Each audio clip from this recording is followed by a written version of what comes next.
definitely thank you to the organizers for inviting me and giving me a chance here to talk about RUEDI. RUEDI is relativistic ultrafast electron diffraction and imaging. This is a project which is part of the Wave 3 infrastructure funding strategy through UKRI, and we'll finally get into the final stages on Friday. Although while I was stuck on the M6 coming down here, we had 20 odd emails about how to change the proposal with only 2 days to go. So what I will talk about is what we're trying to do with RUEDI, how it applies to electron microscopy, how it applies to catalysis, and what the overall goals are moving forward with the system, and in particular, how everyone here can help us to get this to work out.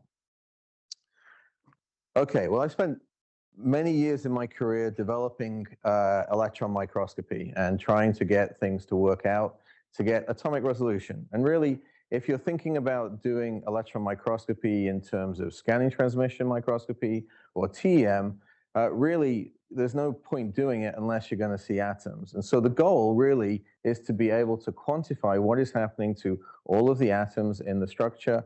How do they move under the conditions that you're running a reaction? And how does that lead to the functionality that you're expecting to get out of the system?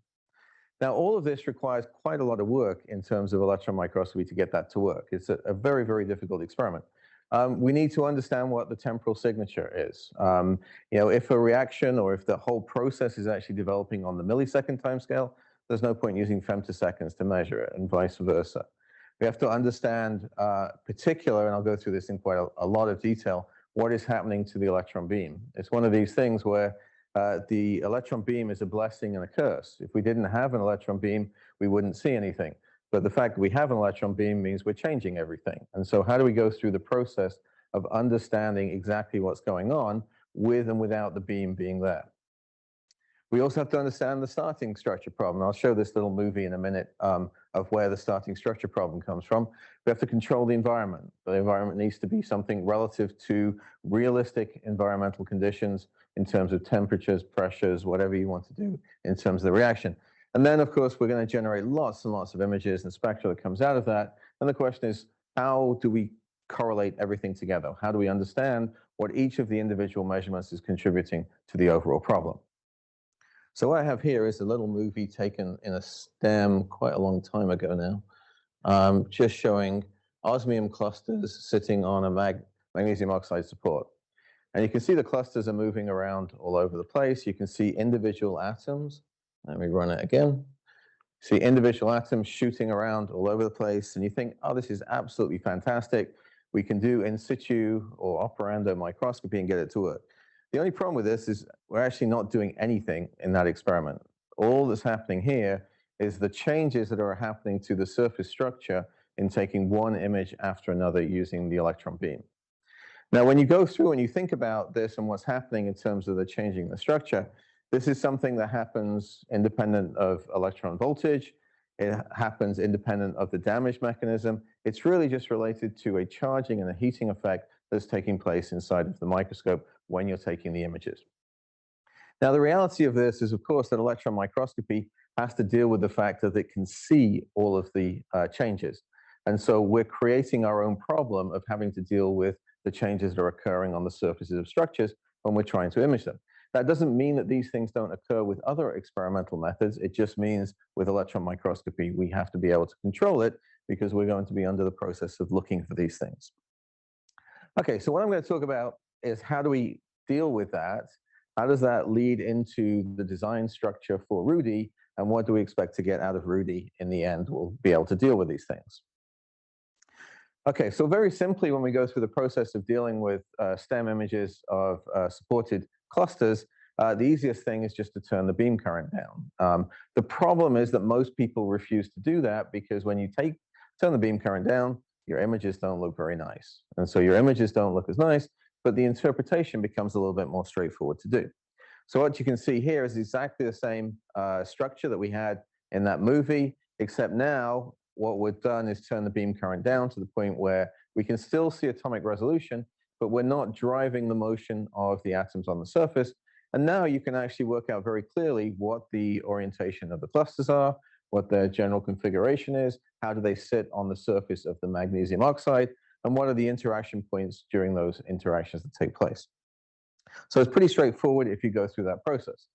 Now, it turns out that you can do that for multiple clusters, and this is just a summary of results here. It doesn't matter what the cluster size is, and of course here we're talking about very, very small clusters, where 1 to 10 atoms. But as you go through the small cluster sizes, you can actually work out that as you get bigger and bigger, you start to get different orientations. Obviously, the more atoms that are involved, excuse me, you get different configurations. Those different configurations lead to multiple images that look slightly different, but effectively are the same structures or the same number of clusters or atoms in the cluster. They're just configured on the surface differently. So this also indicates the problem that we're going to have as we move up to clusters that are 1 to 2 nanometers in size, is that the more and more atoms you put into the system, the more the configurations are going to be the same, but look different in our experimental images when we try and interpret them. So that goes into our data and our data analysis side that we're going to have to be able to deal with.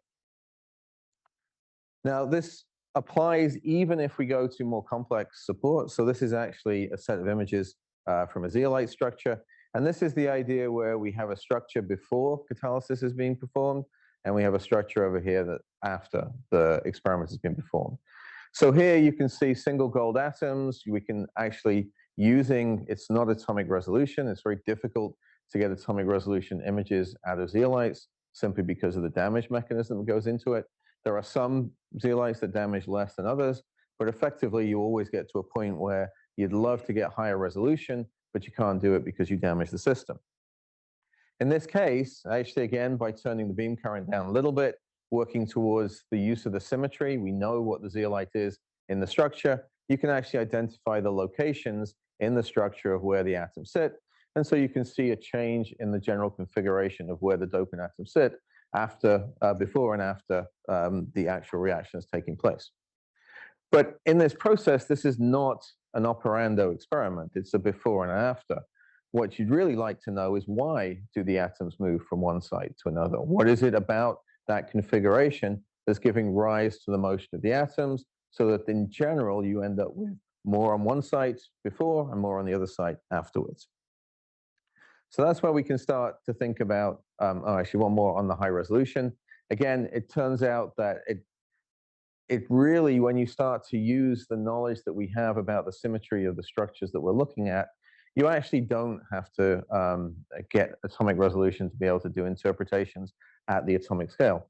And this is something that a lot of electron microscopy has missed out over the years. As soon as we get to atomic resolution, as soon as we get to aberration correctors, as soon as we get this power to get these fantastic images, we forget that we don't actually have to use that power to do a scientific interpretation. And actually just backing it off a little bit will give us the information that we want. And again, here, this is actually a platinum case. You can actually just look at the particular sites.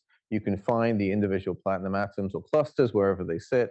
This example is just some single atoms, but you can do it for clusters as well. And as you go through that process, you can identify where they're going to go as part of the reaction. But again, it's not in situ or operando. What we'd like to be able to do is to get operando experiments to work. All right, so the example of an operando experiment I'm going to show is one of these MOVT materials, where this is a case of an oxidative dehydrogenation reaction.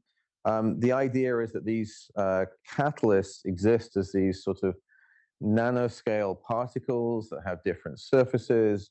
You can go through and you can characterize the atomic structure. It's shown at low magnification here, but this is an atomic resolution image. We can find the surfaces.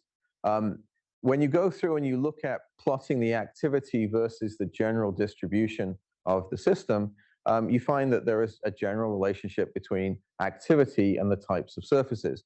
But if you just integrate over several experiments, what you find out from this is that essentially there is an increase in activity with an increase in surface area, which is not really a surprise in terms of catalytic activity.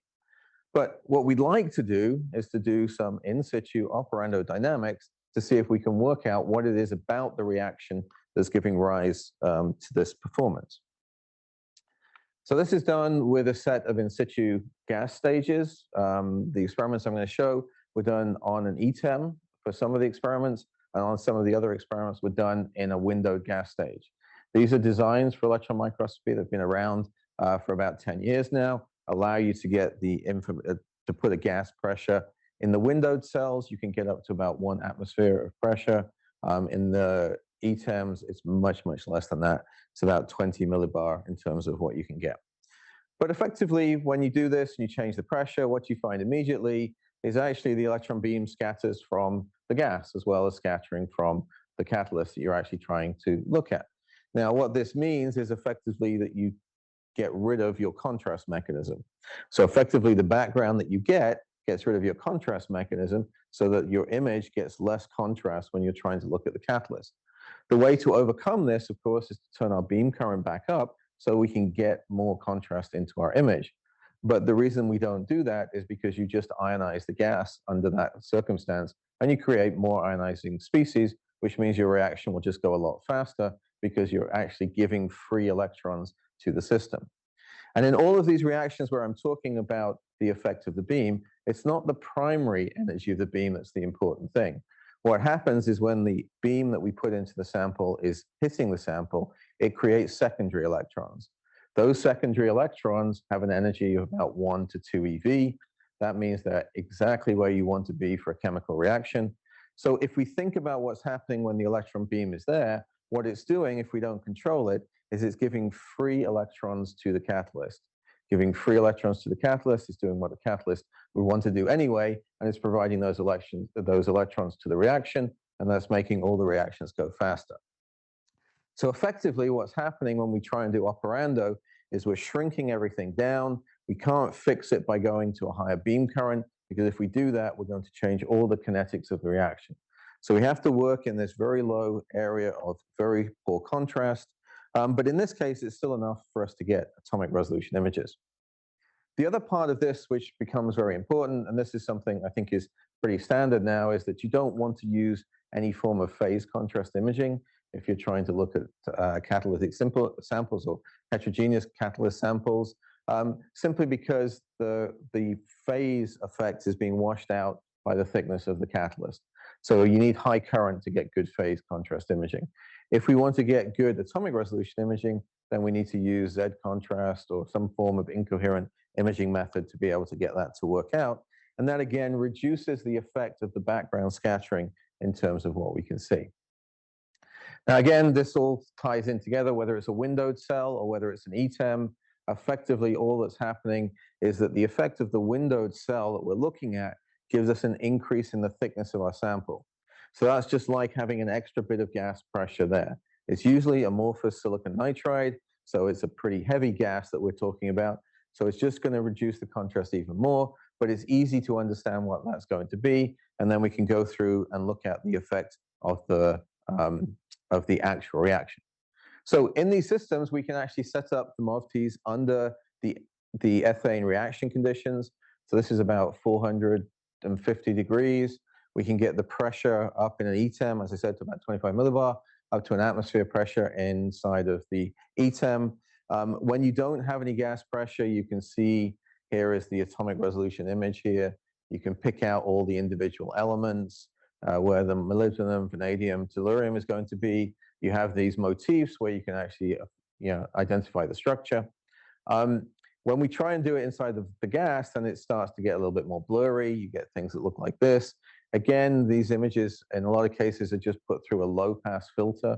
So you have the resolution of the microscope and you reduce the noise effect. There are better ways of dealing with noise, which I'll talk about as we get a little bit further into talking about RUEDI. But effectively, we can see the changes in the structure. And in this case, the interesting part of it is that as this reaction progresses, the sample loses tellurium. So tellurium diffuses out of the system. Now, in the catalytic reactions that were being done, there would always be tellurium on the inside of the reaction vessel. And when we do the atomic resolution, we actually see the same thing is happening here. There's very little changes in the structure. There is oxygen that's going to change at high temperature. And then the main effect in terms of the metal atoms is that we're seeing tellurium coming out of this central part. Let me point this in the right direction. Coming out of this central part just here. So these bond lengths are changing. We can see that in terms of the oxygen, and we can see it in terms of tellurium. If you go through the DFT calculations, what's happening is when the tellurium is coming out, you're effectively making the oxygen more reactive. So the bridging oxygen atoms that sit around the possession of the tellurium are actually tellurium's going away. The bonding to the oxygen is going to be less, so it goes more negative, which makes the oxygen more reactive when you have the ethene in that vicinity. And so effectively, the diffusion of the tellurium in the sample is what's helping to change the reactivity of the oxygen atoms, which goes through the process to give us the catalytic reaction. And this is effectively the process that you can come up with if you go through the whole idea of what's going on in terms of tellurium. Now, you could say, well, why don't you just put tellurium, not put tellurium in there to start with, and then the whole thing would go in that way. But the structure changes if you don't have tellurium in it. You don't end up with the bridging atoms, and so you don't have the oxygen in the position where the diffusion of the tellurium during the reaction can actually lead to the activation of the oxygen atoms. So this is one of the cases where we're going through and looking at dynamic operando type experiments where the mechanism of what is actually taking place is something that you would never be able to get from a before and an after type experiment. So in all of these things that we've gone through with the electron microscope, there are a few things that we sort of can come up with. We need to be able to look through thick samples if we're going to do operando under gases and liquids. We need to be able to reduce the dose. We need to be able to look at very high speed, because if you think about the surface diffusion or even bulk diffusion of single atoms inside of a support, then the speed that they're taking place at means that they're going to go through individual hops on the scale of microseconds to nanoseconds. So the time to see each of those individual hops means we have to get to a very fast way of doing the imaging. So all of this combines together into the plans that we have for the design for RUEDI. So RUEDI is this idea of having a national user facility based at Daresbury. The goal is to make a microscope that will have all of the things that I just talked about. Good imaging, fast, be able to look through thick samples, get high spatial resolution and high temporal resolution. So if we look at the actual design of RUEDI, this is the sort of bits that go through it. This little bit at the top here, this is actually a picture of the SLAC MEV system. This thing is about 20 meters long from one end to the other. Doesn't look anything like an electron microscope that any of you will have seen before, but it effectively allows us to create these very high energy pulse beams. Now, the reason that we're going to high energy and going to MEV beams is we need to look through thick samples. You want to be able to look through something that is thick so that you can get high pressures. So effectively inside of our cells, we should be able to go to high pressure because we can look through thick things with the MEV system. The other bit, which I'll talk about as we go through, is that MEV system, when you're at 2 to 4 megavolts, then relativity helps you in terms of understanding what happens to the electron system. We need to control the electron bunch. When you're looking at things like time dilation, length contraction, all of that helps you to have higher beam energies, which allows you to manipulate the beam. So what we're going to do in the system effectively is take something which is one of these electron diffraction systems, add the type of control for in situ or operando stages that you get out of an electron microscope. And to do that, you have to add an electron microscope lens system to it. So you can have the goniometer control so that we can have a cryo stage, we can have a gas stage, a liquid stage, an open cell stage. We can do heating, we can do straining, all of the things that you can do in a regular microscope. But now, because we can look at a thicker sample, the biggest problem in conventional microscopy is to make the stage small enough so that you can get the electrons to go through it. That ceases to be a problem here, so we can actually have more flexibility in designing the experiments. The other part that goes into this is there's been a lot of development over the last few years in terms of CMOS detectors. CMOS detectors are also ideally suited for looking at things with very high energies, and so we'll bring in some of the highest energy detectors into the system as well, and that will allow us to get better signals, better resolution. Now, we have 5 themes that are basically involved in this. The first one is dynamics of chemical change.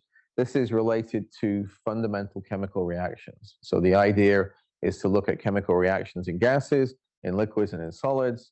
And in many cases, you can actually look at very similar reactions and understand what the physical state of matter is doing in terms of controlling the speed of a reaction. And so this is related a lot to diffusion mechanisms. So understand the physical principles of what's happening when you get diffusion under various systems. When we talk about materials in extremes, effectively inside of the RUEDI system, we can focus very high power lasers into it. We have a thick specimen stage, so you can create shock fronts. These are the kinds of propagations where things are exceeding the speed of sound. So it's the type of reaction that occurs in earthquakes. It's also the type of reaction that occurs during explosions. And so you can look at how to control materials that are, if you like, earthquake proof or resistant to damage under explosive forces. Now, you can also create plasmas using those electron beams. So we can create the same kind of plasmas that exist in astrophysical environments and look at the dynamics of plasma interactions using the electron beam to image those systems. So that gives a lot of flexibility in terms of what will go into that. In the system that we will have, we'll also have a neutron line coming in, so we can look at ion interactions with materials. Now, that will affect both things in terms of nuclear energy and how to understand making materials to make safe nuclear energy. Also, it fits in with advanced medical sciences as well, when you're looking at using irradiation for various cancer treatments and all of those kinds of processes. That ties into the biosciences. The biosciences, I'll get back to the other two in a minute. The biosciences allows us to effectively, because we have a thick cell, we can look at what happens inside of an actual organic cell. So in a lot of cases where people are looking at protein dynamics, when they're looking at chemical dynamics that occur for the biosciences, you have to purify the proteins, you have to purify the structures. That's something that takes a lot of time. You then have to crystallize it, and you have to go through the interaction. That is really the limitation in terms of the advancing of the science using biological systems. Because we have high voltages, we can put the whole cell inside of the microscope, and we can image through a whole cell and look at dynamics as it occurs within the cell. Now, the resolution will be different than it will be for our protein dynamics, but there's lots of people doing protein dynamics. By looking at the whole cell, we can understand how those individual protein dynamics transfers into the actual reaction that's taking place in the organic system. Quantum materials, there's a lot of things related to electronic and magnetic phase changes.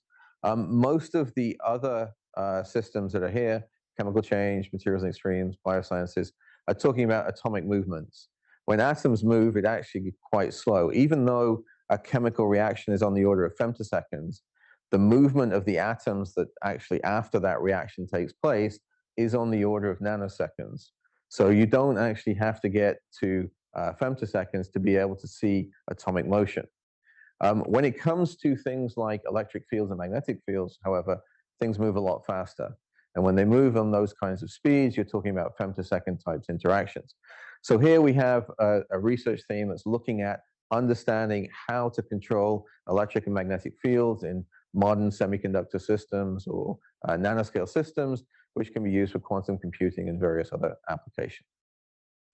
The theme that's probably more relevant here is energy generation, storage, and conversion.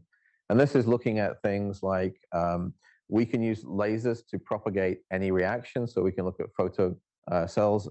We can look at the process of both the excitation when you actually absorb the light, and we can look at the process of de-excitation of how the electron comes out of the system. So under a lot of cases, we can look at individual interfaces, individual defects, individual systems to understand that process. When it comes to conversion, obviously catalysis will fit into that side of things. And we also have storage effects of looking at batteries.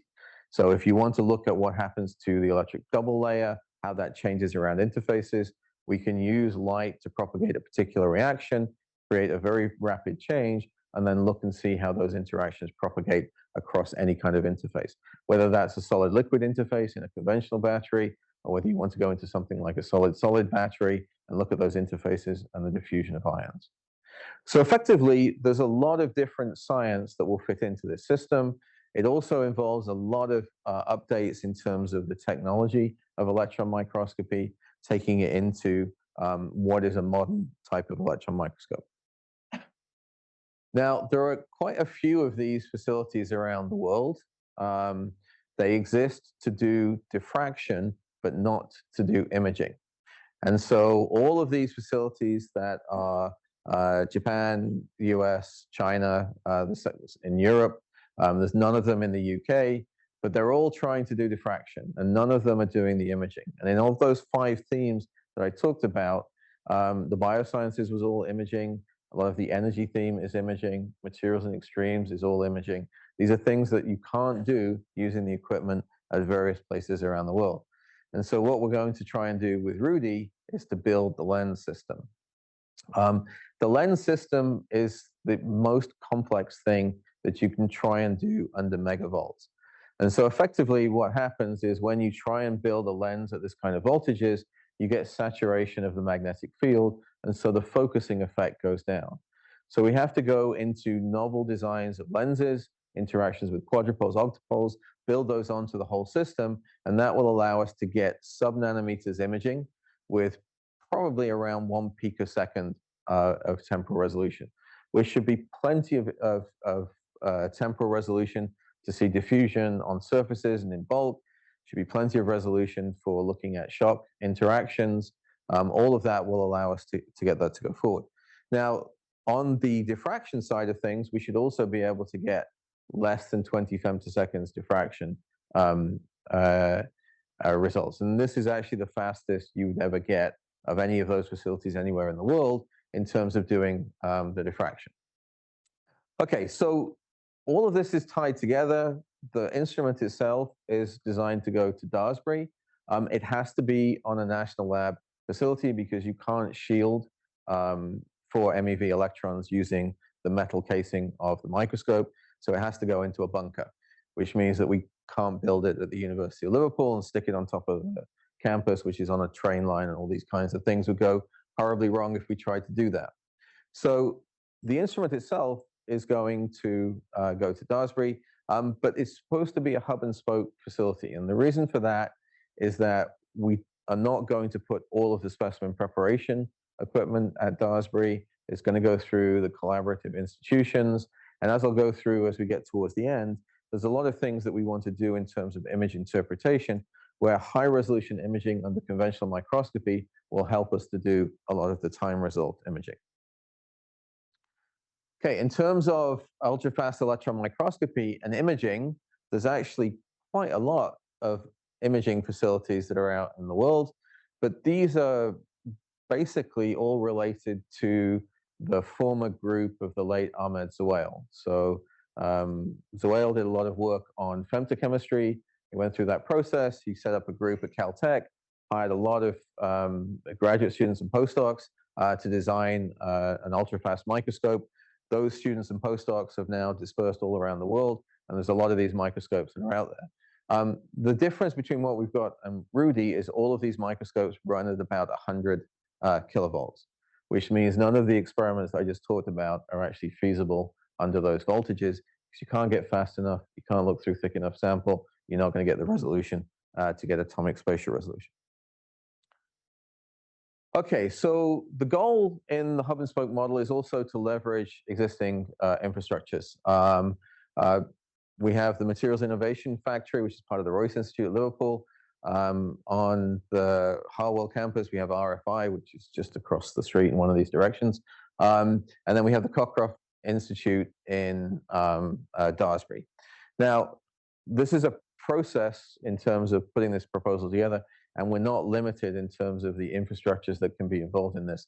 This is just the 3 of us that came together to try and build the microscope. The collaborations and things going forward, and me being here is part of discussions with the Catalysis Hub about how to interact in doing these experiments. There's a lot of work that still needs to be done to get this thing to work out. All right, so in Daresbury, the expertise that's going to be leveraged is that this is something that Daresbury does. It builds these systems. Let me just, is that the right one? Yep. Okay, and that's what leads to the initial design for RUEDI, which is going to have 2 beamlines, one for diffraction, one for imaging. When it comes to it, this thing is about 20 meters in size. The other thing is that it's about a £130 million project to build something of this size. So where we're at the moment, as I said at the start, the proposal is going in. It's ranked highly by both EPSRC and STFC and BBSRC. So we're in as good a shape as we can possibly be. Obviously, none of that means that there is any guarantee of funding, but the process itself means that we should be starting in about 2025 to build this thing, and then from then onwards, it will take about 3 to 5 years to get everything up and running. Now, one of the advantages of something like RUEDI, which is running an MEV system as opposed to a conventional microscope, is that we can make, for the diffraction line and for the imaging side line, much bigger stages. So a lot of the problem of getting reactions into a TEM is that you only have a 3 millimeter size of the sample. It has to be loaded in a side entry rod, and you have to be able to tilt it, which you can't do by very much if it gets too big. And so that creates a very difficult micro machining problem. When it comes to RUEDI, none of those problems exist. It's much easier to scale things to be bigger than to scale them to be smaller. And so one of the things that will come out of this is that each of the themes will be designing their own stages to go into particular interactions. So one of the things, for example, we can do is we can get a dilution fridge into our diffraction line. So that means we can get millikelvin control over temperatures and have 20 femtosecond time resolution that goes through it. So you can really look at the kinds of interactions that will occur in quantum materials. Now, each of those themes that we have is going to be designing stages. The goal through EPSRC in terms of doing this is the strategic infrastructure, I think that's what's called now, strategic infrastructure program is going to allow people to develop stages that will then be applied into the facility, much as the same for existing national facilities. Various modes of operation. Basically, it's all about temporal and spatial resolution. The goal in the facility, the hub and spoke, is also to set up an ecosystem of related facilities. The reason for this is that the RUEDI piece of equipment is a monster of an experiment. There is no way that a graduate student, postdoc, or scientist would turn up and do the experiment themselves. It's just going to take too much effort to get that to work.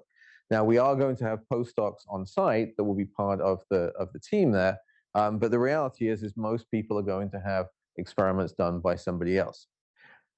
But that doesn't mean that all of the ultrafast experiments need to be done by someone else. RUEDI is an MEV system. That means it's not, by definition, sensitive to surfaces. So if we want to correlate surface work with what comes out of RUEDI, we're going to need things like UED and LEAM and ULEAM type experiments, where those allow us to look at the dynamics of the surfaces and correlate all those together with RUEDI. So this is where places like RFI comes in for a microscope, Liverpool for a microscope, Leeds for the ULEAM and the ULEAD, along with Swansea. And we already have a collaboration set up with Imperial for their ultrafast electron diffraction and ultrafast X-ray diffraction type experiments. I've already talked a little bit about where the energy transformation experiments come in. These are the kinds of things that we'll do basically through that process. And most of us working on this project are either electron beam physicists, electron accelerator designers, things related to lasers. Not all of us are working on catalysis, and we would love to have as much input and help in designing experiments for this system as we could possibly get. To say where this is then going and why, even though I've said it starts in 2025 and it's going to take 5 years to build, we still need help in designing these things right now.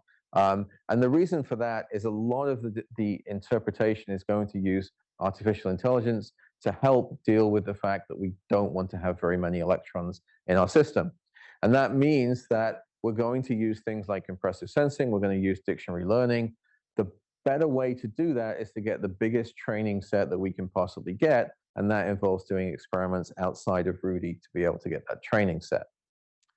So the reason we have to do this is that effectively, to get our temporal resolution, this is not difficult to understand. Electrons are charged particles. They do not like to be squeezed together. in space and time, and they push apart. What those electron-electron interactions do is effectively diffuse the momentum transfer that comes from the specimen. So the transfer that comes from the specimen and goes through the lenses onto a detector is how we get contrast in a microscope. When all the electrons are bouncing off each other, that's diffusing that, so that's blurring our image in space and time. So we want to reduce that and to get fewer electrons. So it doesn't overcome the problem that we have in STEM, where we're going to have beam damage and therefore we have to use fewer electrons.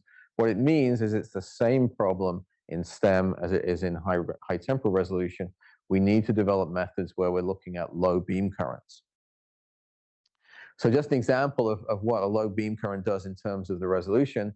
Here is just an image, a very low resolution image acquired from a TEM. This is what happens when you have about 10 to the 9 electrons in a pulse beam, and this is what happens when you have 10 to the 6 electrons. Effectively, if you don't do anything to interpret the image or make the image better, you're going to be dealing with not enough signal to get the interpretation that you want.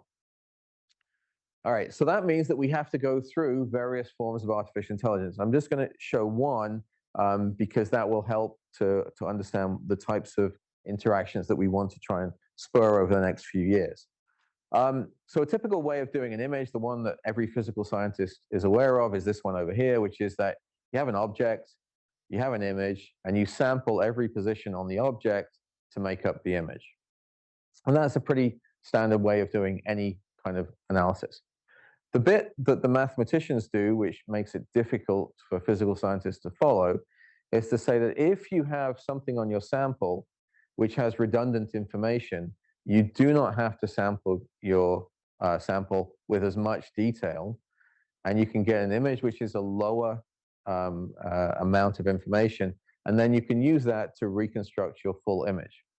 What this effectively is doing is using a Bayesian method, throwing away bits of information that cause damage to your sample with an electron microscope, to then have a better set, but a smaller set of information that you can then reconstruct. This is basically like JPEG compression in reverse, right? We all know that when you take a big image on your camera and you try and put it on the internet, it's too much data and so it won't go. So what you do is you use a JPEG compression. What that compression does is it shrinks down the amount of information in that image and then allows it to be transferred, which then can be reconstructed into a full image. Now, most of the time we have to over-compress to the point where you lose information. But you can compress to the point where you can reconstruct perfectly the information and still make the whole thing smaller. What this approach in electron microscopy will do is to say, well, if you know you have to compress the image, why don't you just acquire the compressed image to start with? Makes all the data transfer easier, makes it faster, makes it less damage, and then you decompress it when you want to actually see what's going on. And this actually mathematically can be, I'm not going to talk about the math, can do that pretty easily. We have a new microscope coming to the University of Liverpool to be able to do a lot of the things that you can do on RUEDI, but doing it with a high spatial resolution. So this is a Joule 300 kV cryo stem. So it has all the optical excitation, it has the compressor sensing, which I'll talk about in a second, has all of the eels, has everything associated with it. Microscopes at the University of Liverpool are not on a recharge basis, so they are free for any academic to come and use.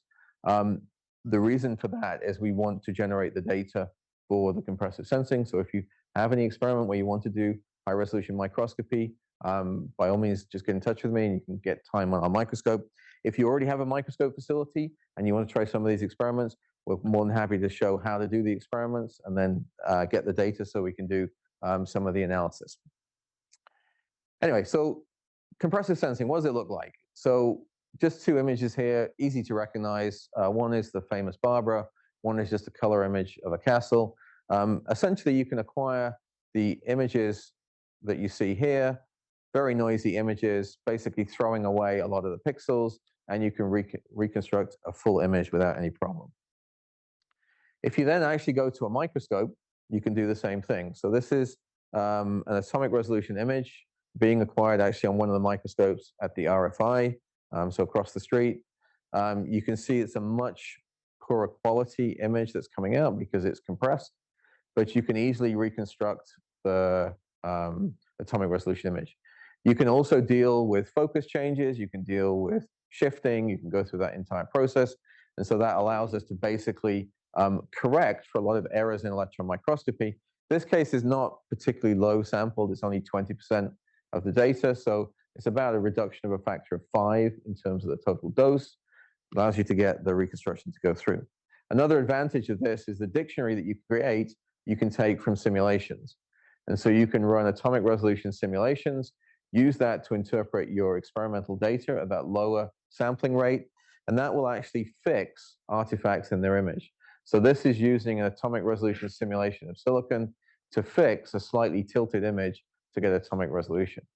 So all of these processes allow us to get higher resolution out of both high resolution STEM images and our dynamic images. But to get those to work the best that we can, we need to have a library of as many data sources as we can to get that to work. And that's the reason why the ecosystem and the hub and spoke method that we want to do for RUEDI is already in process, it's already working. We already want to get people to try and do experiments using the microscopes or send us the results from their experiments so that we can use the dictionaries to understand how to improve our experimental methods. So in conclusion, basically, RUEDI will be completely unique in the world in terms of the spatial resolution, the temporal resolution. We think we could probably get up to 20 or 30 atmospheres of pressure in our cells if we wanted to do the experiments with that. The first experiment is probably 2028.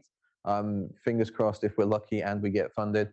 But we're starting to prepare for all of these experiments now, because even if RUEDI isn't funded, a lot of this work will still go into dynamics and operando experiments. And then we're open to all forms of UK and international collaboration. Final slide. Other than the RUEDI project, these are all the people that basically are involved with the work that I talked about. Essentially, the atomic resolution stuff was done with Bruce Gates' group at UC Davis, and then all the in-situ dynamics was Johannes Lurker's group at Munich. And with that, I will thank you very much for your attention and answer any questions.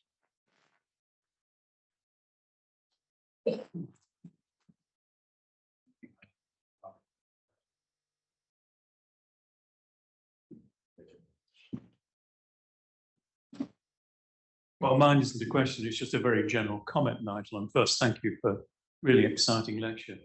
I mean, this facility, I think, will be very, very important for the catalysis community. And I think the hub should engage with you as soon as possible, and maybe organize a workshop to discuss how we can interact and contribute to the project. Yeah, absolutely. That would be great. We are told we will have an answer from the infrastructure fund by the end of this year. Just after that, be great time to start. Yeah.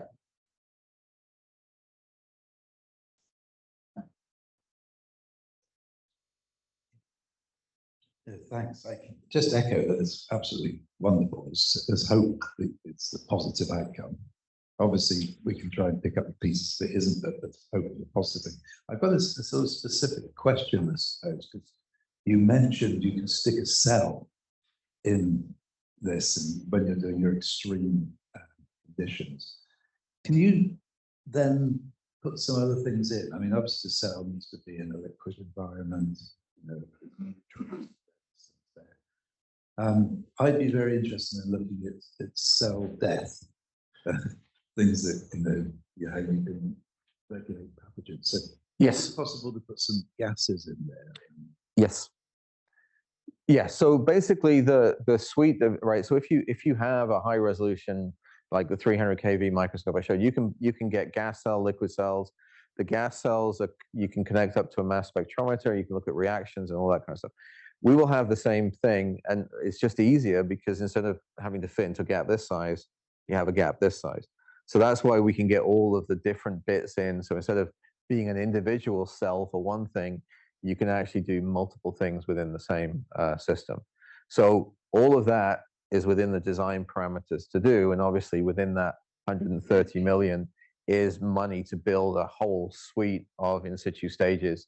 And once it's starting, then you know, if it's funded, then the collaboration to figure out what we should build with those stages is going to be a great thing to have. Because I think there's a lot of interest in sort of membrane damage, and sort of trying to show how that happens in situ would be really, really interesting. Yep, we should be able to do that. Perfect.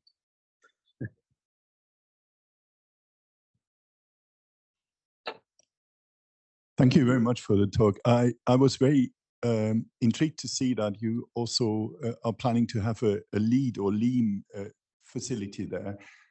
Now, that probably means you need to slow down the electrons and in front of the sample. Can you still retain the high time resolution and spatial resolution there? Yes and no. So Klaus Ropers has done a lot of work on an ultrafast lean and ultrafast lead. What happens with that is that the goal that we want for RUEDI is to be able to do single shot type experiments where you have enough electrons in the system to be able to get all the information from a single shot. A lot of the stuff for the ULEAM and the ULEAD will be more of a stroboscopic type experiment where you can still get the temporal resolution in a single electron, but you have to do more pump probe type experiments where they're highly reversible type interactions to be able to look at how surfaces change in their structure, where you're not really trying to get massive atomic rearrangements. It's more of interactions in that surface. So we can get the temporal resolution, but it's more on a reversible type interaction more than an irreversible interaction. Now, in terms of a lot of the diffusion effects, though, those are going to be nanoseconds, and there should be enough electrons to get those. Nobody's really tried it, though, at this point, and it's not clear whether you can get the combined spatial and temporal resolution of nanoseconds and to be able to see the surface with sub-nanometer resolution. What's the advantage of combining that with a mega electron source?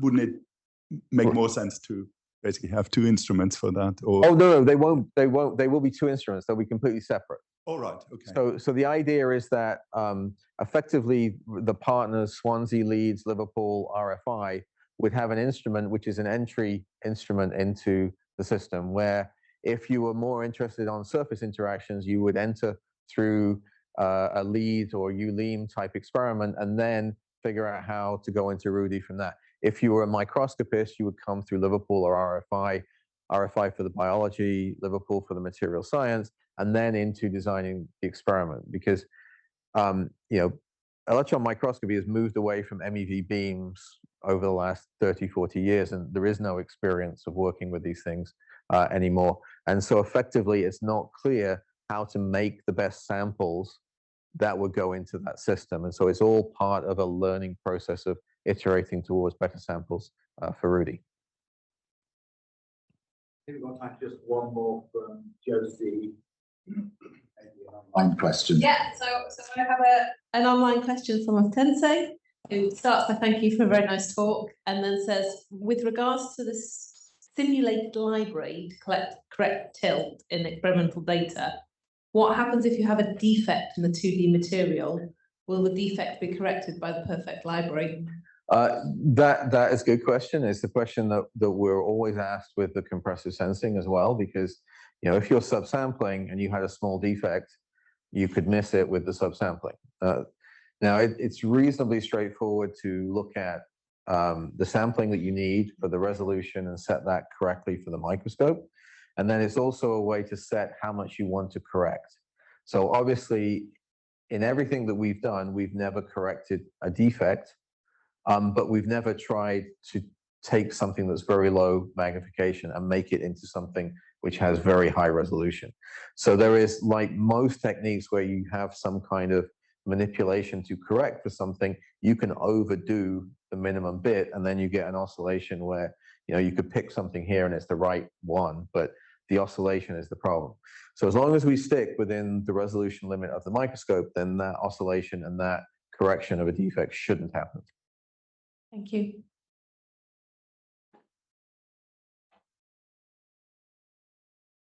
Thank you very much. I think in the interest of time, we should move on, but I'm